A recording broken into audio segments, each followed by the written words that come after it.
Hello everyone, स्वागत है आप सभी विद्यार्थियों का आपके यूट्यूब चैनल आर के स्टडी पॉइंट 99 यूट्यूब चैनल पर। विद्यार्थियों, क्लास 11 के जो हमने 7 चैप्टर जो है अपलोड कर दिए थे ज्योग्राफी के, यानी कि 8वां अध्याय जो है अपना आज कर रहे हैं।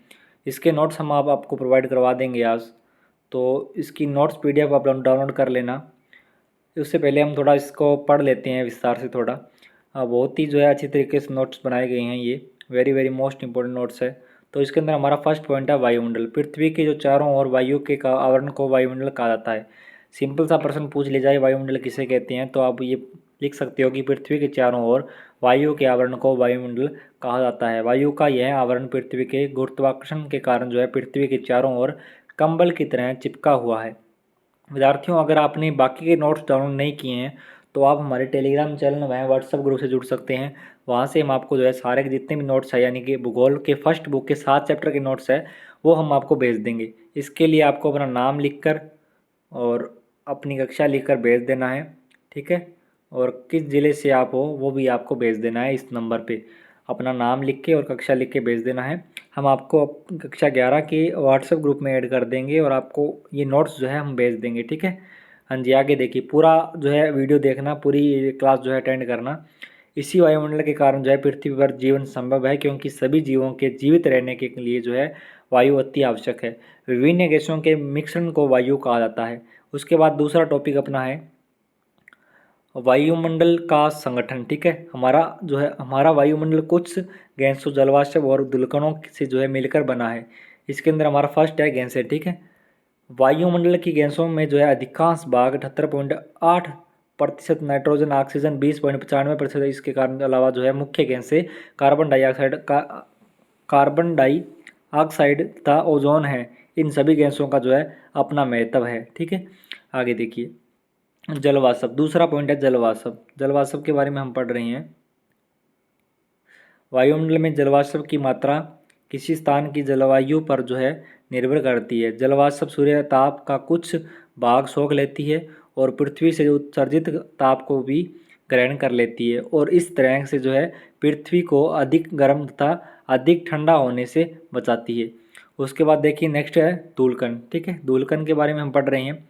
जो भी विद्यार्थी चैनल पे पहली बार आए हैं, चैनल को सब्सक्राइब कर लें और बेल आइकन को प्रेस कर ले, ताकि बाकी के नोट्स वीडियो जब भी आएगी उसका नोटिफिकेशन आपको सबसे पहले मिलेगा। सब्सक्राइब बटन पे क्लिक करोगे तो ऑल नोटिफिकेशन का ऑप्शन आएगा, उस पर क्लिक कर लेना, ताकि आने वाली वीडियो की नोटिफिकेशन आपको सबसे पहले मिले। धूलकण आर्द्रता को ग्रहण करने के लिए केंद्र का काम करते हैं और मेघों के निर्माण में सहायक होते हैं, ठीक है। उसके बाद देखिए, वायुमंडल की महत्वपूर्ण गैसें हम पढ़ेंगे। वायुमंडल की महत्वपूर्ण गैसें, नाइट्रोजन सबसे अधिक मात्रा में पाई जाती है। सबसे महत्वपूर्ण गैसों में से एक है नाइट्रोजन। नाइट्रोजन से पेड़ पौधों के लिए जो है प्रोटीन का निर्माण होता है, जो कि उनके भोजन का मुख्य अंग है। उसके बाद नेक्स्ट है ऑक्सीजन। इस गैस को जो है जीवनदायी माना गया है, क्योंकि इसके बिना हम सांस नहीं ले सकते। वायुमंडल में इसकी मात्रा 20.95% है। ऑक्सीजन के बिना हम ईंधन भी नहीं जला सकते, ठीक है। आगे देखिए, कार्बन डाइऑक्साइड, यह सबसे भारी गैस है और इस कारण यह सबसे निचली परत में मिलती है। वायुमंडल में केवल 0.037 होते हुए भी यह बहुत महत्वपूर्ण है, क्योंकि यह पेड़ पौधों के लिए जो है आवश्यक है। 0.0, ठीक है। शायद यहाँ पे 3 है, एक बार आप बुक के अंदर भी चेक कर लेना, ठीक है। या तो 3 होगा या 37 होगा। उसके बाद देखिए ओजोन गैस। ओजोन गैस के बारे में पढ़ेंगे। यह वायुमंडल में अधिक ऊंचाई पर ही अति न्यूनतम मात्रा में मिलती है। यह सूर्य से आने वाली खतरनाक पराम बैंगनी किरणों को अवशोषित कर लेती है, ठीक है। उसके बाद देखिए, सबसे महत्वपूर्ण है, इंपॉर्टेंट है परीक्षा के लिए। परीक्षा में हर बार जो है 11वीं क्लास में पूछा जाता है वायुमंडल की संरचना, ठीक है।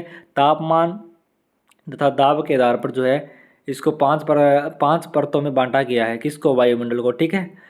देखिए, पहला है सौरमंडल। यह वायुमंडल की सबसे निचली परत है। इसकी औसत ऊंचाई 13 किलोमीटर है, ठीक है। इसकी ऊंचाई भूमध्य रेखा पर 18 किलोमीटर तथा ध्रुवों पर जो है 8 किलोमीटर है। मौसम संबंधी सभी इसी जो है परत में होती है, ठीक है। समताप मंडल, यह परत 50 किलोमीटर तक फैली है। इसके निचले भाग की ऊंचाई तक तापमान जो है में कोई परिवर्तन नहीं आता, इसलिए इसे जो है समताप मंडल कहा जाता है। इस परत के निचले भाग में ओजोन गैस उपस्थित है। उसके बाद तीसरा है मध्य मंडल, ठीक है, मध्य मंडल। इस परत का विस्तार जो है 50 से 90 किलोमीटर की ऊंचाई तक है। इस परत में ऊंचाई के साथ जो है साथ साथ तापमान में गिरावट आती है। आयन मंडल, इस परत का विस्तार जो है 90 किलोमीटर से 400 किलोमीटर तक है। यहाँ उपस्थित गैस के कण विद्युत आवेशित होते हैं, जिन्हें आयन कहा जाता है।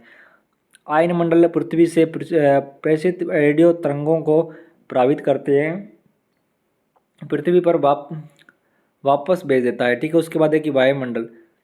आयन मंडल के ऊपर वायुमंडल की सबसे ऊपरी परत है, जिसे वायुमंडल कहते हैं, कहा जाता है। इस परत में वायु बहुत ही विरल है, जो कि धीरे धीरे अंतरिक्ष में विलीन हो जाती है, ठीक है। तो ये अपना जो है 8वां अध्याय था। इसको थोड़ा शॉर्ट में करवाया गया है, जो जो इसके अंदर इंपॉर्टेंट है वही चीज़ आपको करवाई गई है। तो आपको इन नोट्स को 1-2 बार पढ़ोगे तो आपको ये जो है चैप्टर याद हो जाएगा। बहुत ही अच्छा चैप्टर है। लास्ट वाला जो है topic very very most important है। उन्हीं में से पर्सन कुछ पूछेंगे आपके एग्जाम के अंदर, तो आप उनको अच्छी तरीके से कर लेना, ठीक है। तो मिलेंगे नेक्स्ट क्लास के साथ। जय हिंद, वंदे मातरम।